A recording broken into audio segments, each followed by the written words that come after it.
All right, let's just go ahead. So welcome everyone to Imagining the Future, World Building and Beyond with John and Leanne Yarrow, authors of Future's Dark Past, and Lisa King, author of Blue Haven.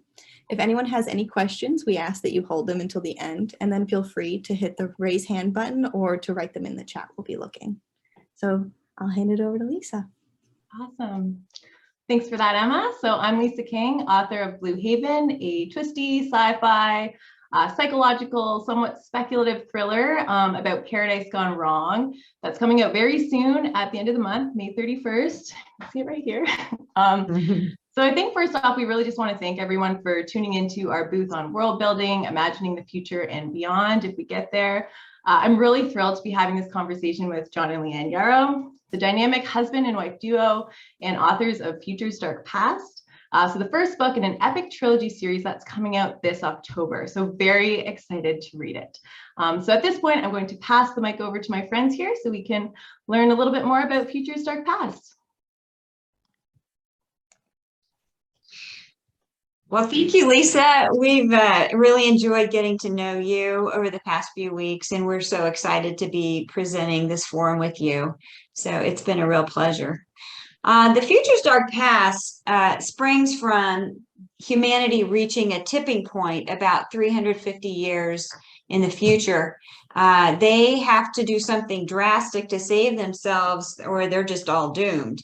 They do discover a wormhole in deep space, and they build a station around that, and they start to send super soldiers back in time to the end of the 21st century, and they want to stop a war that devastated planet Earth then, that put them on this path. So other groups catch on that they're doing this, and they fear that they're going to wipe everyone out immediately. So they try to put a stop to that by sabotaging these missions, which is a big problem because it takes up their time and their personnel, and the time anomaly is shrinking. So time is literally running out. Now, somehow in there, Hunter Coburn, who is a present-day cyber-savvy hotshot, finds himself drawn into these missions with Time Warrior Kristen Winters, and it really messes up his ordered world. So he has to figure what's going on and come to grips with everything.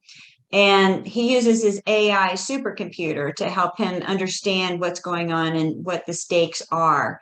So he has to come to a decision on what he's willing to do about this whole situation. So the big conundrum here is if he and Kristen fail, all is lost. So no pressure there at all. It's a pretty big thrill ride. It's really fast paced. It's hard to put down because you always think what's going to happen next. And speaking of thrill rides, I've really enjoyed reading your first book, Lisa, Vanishing Hour. I keep at it until the wee hours of the morning. So I appreciate the quirky and thought-provoking voice, and I can't wait to read your next one. We've already pre-ordered it. So on that note, I'm just curious about what can you tell us about Blue Haven? Before you answer that, could we put everybody on mute, Emma? All right, thank you. We good? There we go. Thank you. Oh, no, Mute. not you. Unmute us. And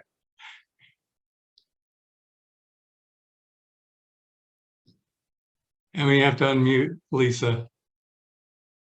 I'm pressing the ask to unmute. She might have to unmute herself. Yeah. Oh, there we go. always the tech these days. So thank you for that. Blue Haven tells the story of a 25-year-old woman named Aloe who wins the lottery and buys a condo in the world's newest and most exclusive housing development, Blue Haven. So due to this exclusivity, the location needs to remain a secret. So she's actually sedated and flown to her new home, and it is outright paradise, like tropical resort taken up all the notches with a slightly techie edge there. So here at Blue Haven, Aloe is waited on hand and foot. Like the beaches are exquisite. The restaurants regularly feature celebrity chefs. You know, everything's 5-star, designer, immaculate. And for Aloe, who's a former foster kid, very introverted, never really had much in life, she's overjoyed here. She makes friends with the 4 other residents living at Blue Haven, starts enjoying the amenities, and life is good at first. So a few days later, she discovers this disturbing journal written by a woman named Eloise and becomes very much enthralled with trying to figure out who Eloise is and what happened to her, because according to the staff at Blue Haven, no one named Eloise has ever lived there before. So as Aloe engages on this pursuit to find out the truth about Eloise, her mind starts to unravel. She starts seeing things, gruesome hallucinations about her friends, this mysterious man lurking on the sidelines she can't seem to identify. And ultimately, she comes to suspect that Blue Haven is not what it claims to be. And even though there is clearly someone trying to keep her from discovering the truth, she's determined to discover it anyways. So I'm going to put down my plot breaks right here because there are some major twists in Blue Haven and I don't want to give away any spoiler alerts. Now, we obviously know with world building, it's important to hook the reader early on. And in Blue Haven, I really tried to achieve this with cinematic details that I thought would enrich the reader's imagination and help them to actually feel like the otherworldly hourglass sand snaking between their toes, or smell the briny ocean air and the sweet tropical blooms. And I wanted it to appeal to all their senses and draw people into a world that's maybe not that unlike a place they visited or experienced, but it's different enough that they're curious to find out more. And they start asking questions like, where is this and when is this? And ultimately they keep turning the page to find out. Now, I know with Future's Dark Past, you have an action-packed opening, which is super exciting. So I'm curious about what about that scene really hooks the reader and pulls them into the worlds you've both built. Yeah, thank you, Lisa. I'm going to quote Stephen King. He says, in many cases, a reader puts a story aside. It's because it got boring, right? And the boredom arose when the writer grew enchanted with his powers of description and lost sight of his priority, which is to keep the ball rolling. And for new authors, that's really important at the beginning of the story to capture. You have a paragraph, maybe 2, to really capture the reader's imagination and get them to want to read on. So, I read a Tom Clancy novel. The first 6 pages describe the Oval Office. And I guess if you're sell multi-millions of copies of books, you could get away with that. But as a new author, we couldn't. So, yeah, it's a different day and age too. People expect, to get things a lot more quickly. So we tried to provide that in the first couple of paragraphs here. They read, Kristen bent her knees and leaned back on the sky glider, clutching the sail's horizontal boom rail with all her might. It grabbed more wind, lifting the rig higher into the sky. Red lightning arced all around as she bounced along the front edge of the raging storm. With her boots locked tight, she felt little fear of falling off, though losing control and crashing became a whole different matter. 1,000 feet below, her target sped along a craggy dirt road. The bulky 6-wheel terrain tracker fought to stay in front of the onrushing tempest. It headed for the Dallas Life Pod, which appeared in the distance sooner than she expected. The city's half-mile-wide dome glowed white in the desert sea like a lighthouse of old. Its immense concrete wall protected the inhabitants from their unforgiving surroundings. That used to be home, she thought. So here we've used description to help drive the setting and drive the action, right? So it's very visual. We have this rolling storm. She's up on a sail glider in 1,000 feet up chasing a vehicle, and this lighthouse comes out of nowhere in the desert. And so what we want to do is put the character in a difficult position so people are thinking, will she or won't she make it? And then hopefully they makes them wonder why that person's in that predicament and what's going to happen. And why is Dallas in the middle of a desert city in a desert now? Yeah. So I'm hooked. I want to find out more. There you go. So in your first book, Vanishing Hour, that came out about 2 years ago at the start of the pandemic, it's about apocalyptic fiction, which is kind of ironic for that period, right? With everything that was happening. But it sounds like the opposite of Blue Haven. How'd you refocus from a dismal world at one end of the spectrum to such a luxurious paradise? Yeah, so as you said, Blue Haven is my second novel, and my first book, Vanishing Hour, apocalyptic fiction about a virus, coming out at the start of the pandemic. Timing there, not so great. Although Vanishing Hour is quite a hopeful story about friendship, that's what I tell people. It just kind of happens to be the apocalypse. The setting, like the world building, it's very much in ruins, shambles. It definitely has the total look and feel of the apocalypse. So Blue Haven was not only the complete opposite world building wise, but the mood of Vanishing Hour actually kind of became almost like this lived experience, which was terrifying. And to really kind of shift out of that headspace, I actually spent a lot of time visiting old travel photos of places that I'd been, like the Philippines or Thailand. And I really tried to dissect the elements of those majestic destinations and what made them so beautiful and special, and just inject them into my writing, and also my well-being too. So I have a little passage here from when Aloe first arrives at Blue Haven. Feel free to close your eyes and imagine. So the oceanfront steps away was a prism of blue light. Turquoise lapped at the shoreline, fading to a sumptuous cerulean. The sky was a lovely robin's egg, swept with long, lazy clouds. Her eyes found the horizon. There was nothing in the distance, no islands, shorelines, or glimpses, just pure, unadulterated space. Aloe turned to the billowing palm trees swaying in her periphery. Not an imposing number, just enough to provide a calculated amount of shade. Unlike other beaches she'd visited, Blue Haven's was devoid of human life, and that was its true appeal. No sandcastles or shoddily impaled umbrellas or squawking birds begging for scraps of potato chips. Blue Haven was a stock-grade computer background that didn't exist in real life, except it did to her absolute astonishment. Paradise, she looked at her concierge and smiled. Y'all weren't lying. So this was sort of my go-to mood space, was this scene. And it's kind of humorous because it actually was my computer background. It was a picture I took from a beach in the Philippines that didn't allow people to set down towels or sit down. You weren't even supposed to make sandcastles. There were signs all over with like a picture of a sandcastle and then like a big X through it, which makes for a really beautiful beach, although a less enjoyable beach experience.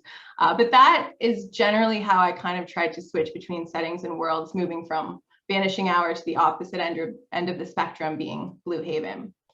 Now, one aspect that really intrigues me about Future's Dark Past is working with multiple worlds and multiple timelines. I've never gone that far before, and it sounds really tricky. So I'm very curious how you work all of that together from a world building perspective. Yeah, thanks, Lisa.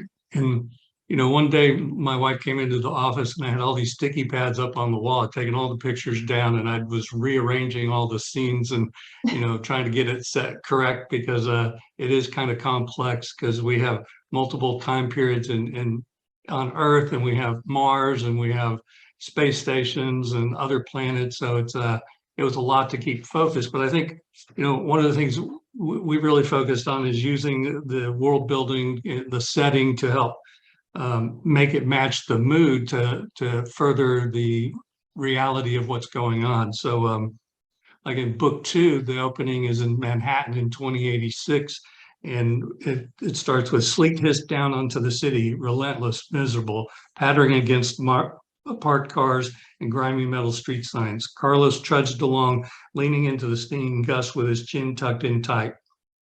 Sweat clung to him even in the frigid weather, and his breath came in short spasms. The straps of the heavy suicide vest beneath his dark brown tunic cut into his knot frame like a dull knife grating against brittle paper. Pausing below an awning, he sagged against the building to rest for a moment, shuffling his feet against the cold. Winter fat used to keep me warm, he thought, with a shiver. Now at $1.10, the bitter temperatures ate at his very core. So we've created this mood with the sleet and the darkness and the cold, and threw in a suicide bomb and a sick person trying to make it somewhere to get entice the reader to want to read on. And we worked really hard to make it fit into the natural flow of the story. So well done. It's pretty miserable. It sounds pretty opposite of Blue Haven, though we know that Blue Haven really isn't all that it's cut out to be.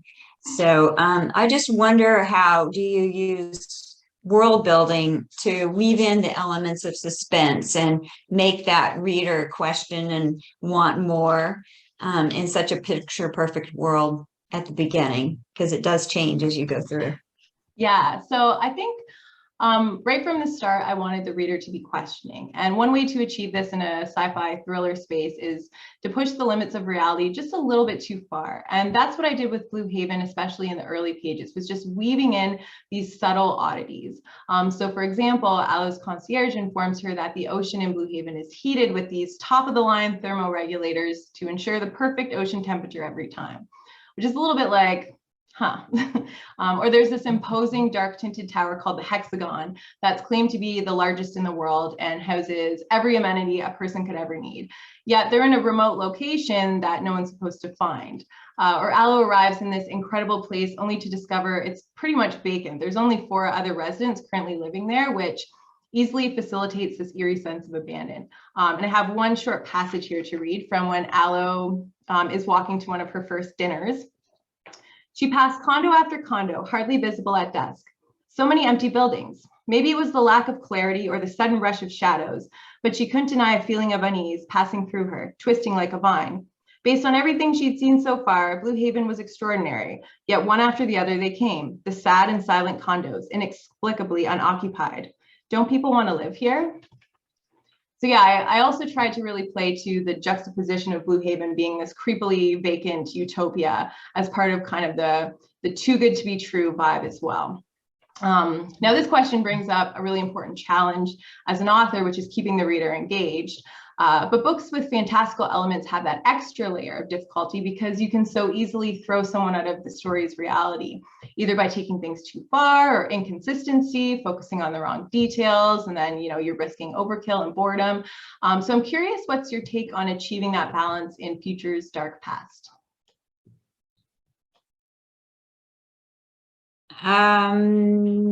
Well, you have to make the fantastical seem real.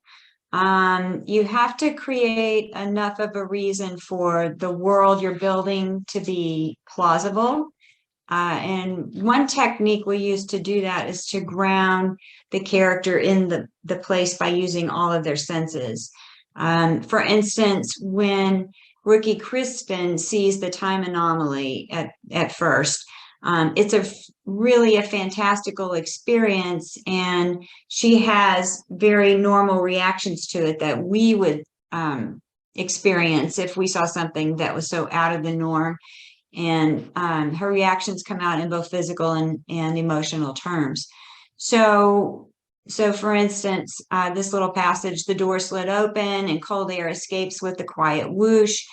She senses this deep, low vibration from the command center in her bones, and the intensity increases, jittering her inner ear. It overloads her enhanced senses. Waves of energy course over her bare arms and makes her feel like she's going to crawl right out of her own skin. So the horizontal time vortex rise between 2 enormous rings spaced about 30 meters apart. These are harnessed where the dancing taper ends connect to generators so vast that they disappear into the darkness, and blinding snaps of light pulse erratically from the gray depths to the gyrating core, and they churn across this space-time tunnel to its outer layer. So in that, we have her experiencing it by feeling it, hearing it. It's just like she's kind of consumed with it, and she's seeing, she sees what's going on, and you can again feel that nervous energy, and hopefully that makes her more interested in thinking, okay, what's next, and the reader as well. So I think your descriptions have to be visual, but not just an info dump. So by putting that person in there, it keeps the scene active and gives that world building information to the reader without them really realizing it. They are so involved, and hopefully they feel a part of that scene. So they get the information on the world by experiencing that scene. It's a little bit different. We tried to keep it fresh by, usually in movies, you'll see a time tunnel or a portal where people go in through one end and they traverse it to the other, and she can't do that in this one. So we've changed it up a little bit. It's horizontal. So they have come up with a way to create their own entry into that by laser injecting exotic matter into it, which creates this big rent, and then the time travelers drop into that to do their journey. So that sort of thing keeps it more interesting, because science fiction typically has a lot of repetition. So hopefully we've added little bits that kind of take them outside, people outside of what they're used to. Yeah, sounds very interesting, very creative. Yeah, thank you. So, there are a lot of ways in science fiction to make a reader feel like they are in your book's reality. How do you find world building balance in Blue Haven from paradise to paradise gone wrong? Yeah, so I like your Tom Clancy White House example from early on, because I think we've all kind of read that overkill scenario where the details start to really detract from the storyline. And we've chatted before today about how storytelling is interactive, and the readers bring their own memories and imaginations to what you're describing to create something that may actually look a lot different than how you as the writer pictured it. So I think that's what I try to keep in mind when I'm trying to strike a balance. And what I don't want to do is rob the reader of that opportunity to activate their own imagination and build their own idea of this world, because that becomes something personal and intimate to them. So I kind of see it like, we as writers are trying to set the stage, but then we let the reader fill in the nitty gritty, because a person's brain will naturally do that anyways. And that to me is the total magic of storytelling. And I like what you said about mood, because that's really important. And I think that helps inform and parse down the excess by focusing on the standout details that kind of help someone's imagination flourish while also setting the right tone for your book. So for example, in Blue Haven, there's this very grand and monstrous lobby that's really quite striking. And I don't need to reiterate to the reader, the aspects of a lobby that make it a lobby, because they've already activated lobby in their imagination. So what I focus on instead is what makes this lobby extraordinary and over the top, like everything else in Blue Haven. So I rely on descriptions of the excess space and the dramatic arches and windows with swirls of bleeding turquoise and gold embellishments, just enough to spark that lavish mood and situate the reader in the space. But that's my general strategy when it comes to balance. And I really took that kind of throughout the book, especially when the more ominous elements come into play later on, because the tone changes. So then the way Aloe sees the world needs to change too. Now, we've talked a lot about the actual worlds we've built in our books, but a really interesting world building quote that's stuck with me is from our editor here at the Story Plant, Lou Aronica. And he said in an interview that really good science fiction pulls you just enough away from your world so that you can look at your world. And I thought that was really neat, because it brings a bit of a higher calling to these fictitious worlds that we're building. So I'm wondering if, in the spirit of this quote, there's any important commentary that Future's Dark Past makes about the world we live in right now.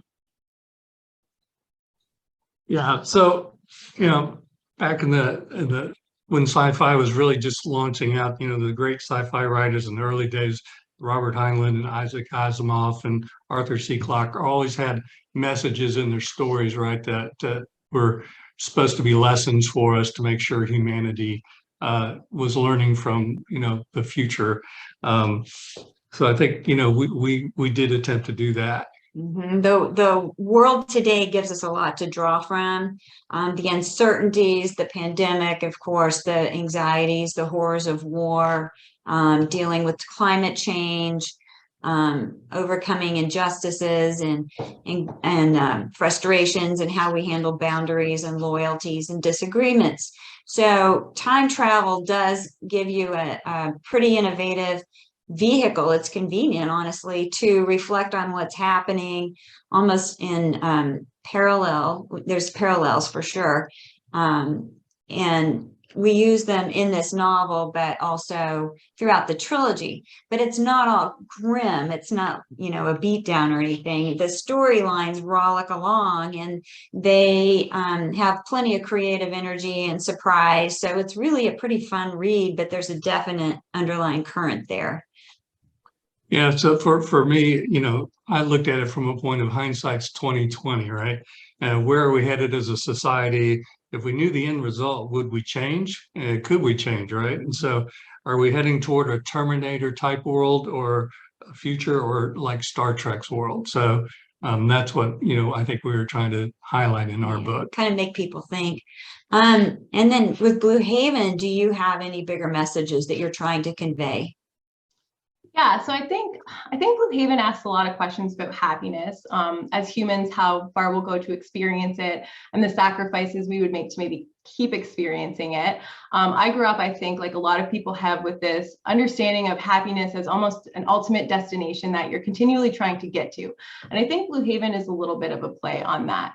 Now, probably the largest inspiration for Blue Haven was the Black Mirror series on Netflix, which, if you've never seen it, it's a fantastic show that explores various different high-tech near futures for humanity, in which an aspect of technology collides with an aspect of human nature, and then in effect demonstrates how it's really our greatest innovations that have the potential to become our largest downfalls. And this idea really appeals to me because I think it's true. And Blue Haven does contain some pretty dire warnings in this respect, especially when it comes to tech.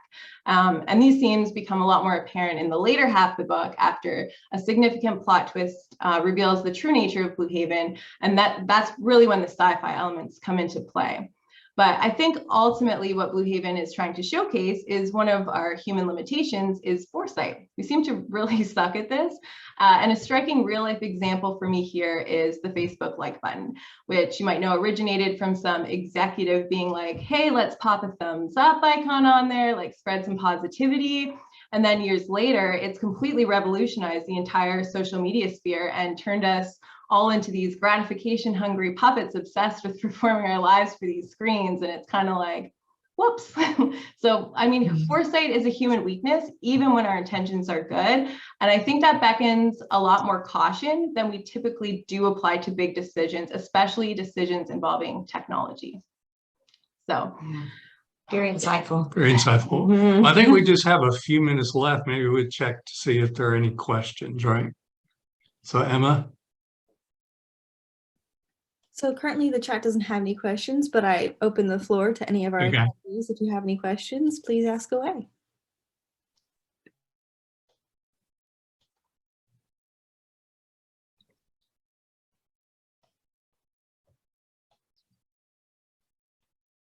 Well, I guess we don't have any questions. No questions? So, That's okay. Oh, wait, I think is there one in the chat maybe? Yes, Lou has a question. He says, I'd love to know how much of your world building happened at the planning stage and how much happened while you were writing.